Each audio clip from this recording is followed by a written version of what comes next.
Time series forecasting is a very common data science task that you will come across if you are a data scientist somewhere. Here we will talk about Holt-Winters method of time series forecasting, and we would know why Holt-Winters method is better than many other complex time series models. Holt-Winters method is easy to learn and implement, and it needs much less number of codes and hyperparameter tuning as compared to models like ARIMA or seasonal ARIMA. And Holt-Winters forecasting is surprisingly powerful despite its simplicity. Here first we will learn about the theory, and then we would implement Holt-Winters method in Jupyter Notebook on a real business sales data. We can use Holt-Winters method when our series has trend, an upward or a downward trend. Like in this series, it has a downward trend and it has seasonality like periodic, regular, rhythmic movement to it. In those cases, we can use Holt-Winters method for forecasting.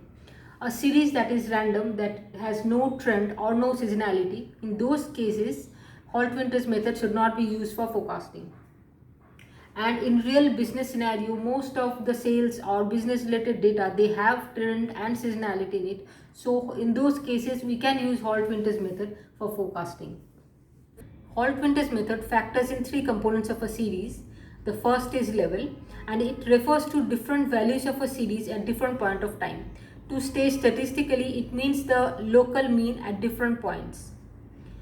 Like around this part, the level is 40,000, and if we come down to this part, the data levels around 20,000.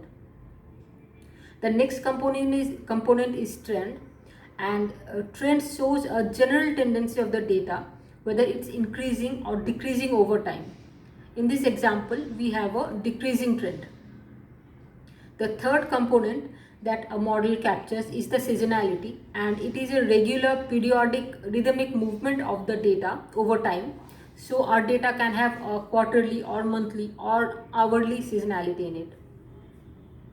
So trend and seasonality can be additive or multiplicative in nature, and Holt-Winters method can capture all of these scenarios, and we would see what exactly is meant by additive or multiplicative trend and seasonality using plots visually, because most of the time we do a visual check to find the nature of the underlying series.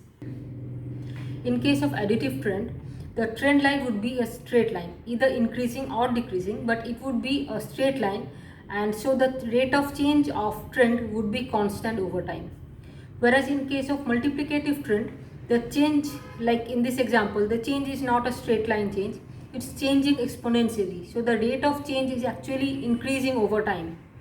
So this is an example of multiplicative trend. Identifying the nature of trend is very important, as well as the seasonality is very important. Like when we do the coding, we'll see that we have to mention whether the trend and the seasonality are additive or multiplicative in nature. In case of seasonality, if the magnitude of seasonal patterns is constant over time, so it does not change the magnitude, then that is a case of additive seasonality.